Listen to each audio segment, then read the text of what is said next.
Chapter 46, the living tree. Later that night, I sit on the front steps. It's warm out and the trees blow back and forth. I think about how they all bend weird, but rarely break. I think about the heroes, how they do hard things that no one else can do. I think about Mr. Murphy and his deep, sandpapery laugh, and how he risks his life so strangers can live. What kind of person goes to work every day not knowing if he'll come home? And most of all, I think about how Mrs. Murphy, the way she gives everything, does everything, holds up everything. Meeting her makes me feel like God has started paying attention. The way she reached in, pulled me out, dusted me off, and said that I only need to be the great person that I am. I hear the door open behind me. It's Mrs. Murphy. Mind if I join you? Mrs. Murphy asks. Sure. I move over. She sits next to me. What are you doing? Thinking. Don't mind if I ask what about? My new book. It's called The Giving Tree Meets the Chainsaw and Becomes Coffee Table. Oh boy. She takes a deep breath. So we're in that kind of mood, huh? I thought you'd think it was funny. Wait, before I trying to decide if I should, I still hate the book though. I understand. Mrs. Murphy's soft expression makes me think how the tree in that book shouldn't be a stump. It should be bigger and greener from loving the little boy. So you're nervous about seeing your mother again tomorrow, now that you know what really happened? Well, yeah, I guess a little.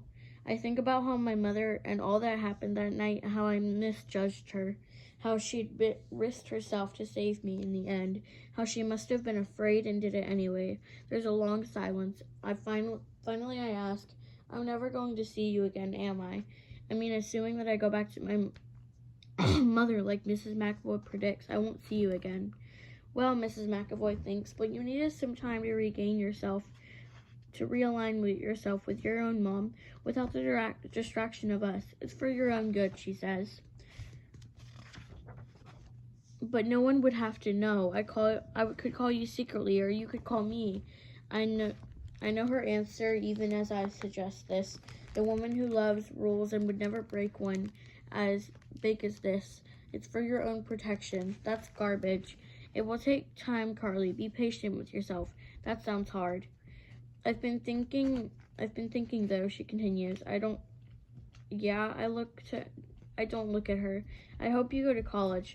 College? You're kidding me. People like me don't go to college. You mean bright, creative people? My mom would never let me do that. If you wanted to go, your mother wouldn't be able to stop you. Sure, it would be harder, but there are scholarships and grants. Talk to the counselors at their school. They can help you navigate all that, but you have to take charge. You, Carly. I can imagine myself doing that. I think I'm afraid to think of the future. And then I think of Daniel, how I stood in the driveway giving him a speech on courage about being afraid and doing it anyway because you can't score points if you don't take shots. And you know, Carly, her tone wraps in its warm around me. You'll find that it's difficult to leave us, but try to think of it not as leaving us, but as going to something new. Maybe you've learned some things here, you know, about what you want. I look at her. You can have this for real, you know. I'm not just wishing you could have what others have. How does she know I think about that? You can go to college, have a career you love. You can find yourself married to a golf ball Red Sox fanatic, she laughs. You may even find yourself chasing 3 wild boys. You can make it any life you want. You can make this life if you want it, any life you want. But I want this family. I wish I could lean on her. I know, she whispers. It seems like too much. How could I do all these things? She says like it's nothing. I gather the strength to really look at her. I don't want to go. Please don't make me. It's not up to me, sweetheart. She swallows her tears, she swallows her tears, I think. And it will be awful when you go. But I am happy you've been a part of our lives. Carly, it's better that we all meet each other than not, don't you think? I nod. Yeah, Mrs. Murphy whispers, looking up at the dark sky. I can't stop thinking about the college thing. I guess I'd like to be a teacher. I turn to her. Help kids like you did. It's just a matter of making decision, following through. You're smart enough and special enough to pull it off. She bumps her shoulder with hers. She bumps my shoulder with hers.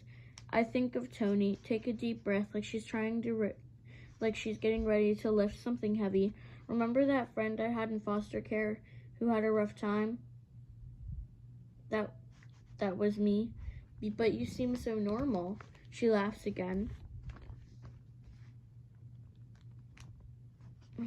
Remember that friend I had in foster care who had a rough time? That was me. But you seem so normal. She laughs again. Well, I like to think so. She looks me in the eye. Carly, it wasn't my fault I was in foster care. When I was young, I had this crazy idea, but when I got older, I realized that having that kind of power, my parents did. Were you in a house like this? I bounced around foster care for 4 years. Not optimal situations, but forced me to decide what kind of life I wanted. And then I went after it when I was old enough. I felt betrayed. You should have told me.